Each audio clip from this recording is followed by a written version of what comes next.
Trending ngayon sa social media ang actor-politician na si Manuel Chua at ang model na si Jayden Fernandez. Matapos silang masangkot sa magkahiwalay na sex video scandals.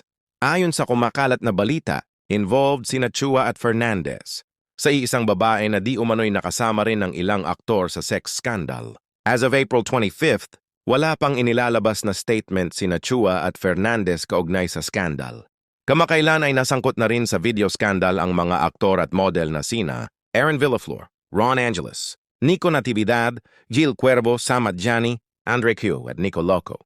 Ayon kay Angeles, sa kanyang inilabas na statement noon, nasa 50 raw na personalidad ang biktima ng sex video scandal.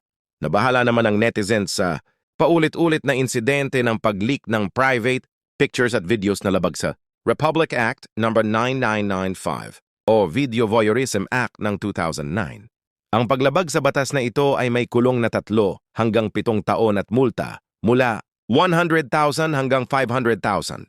For more viral showbiz news, follow The Noisemaker on YouTube.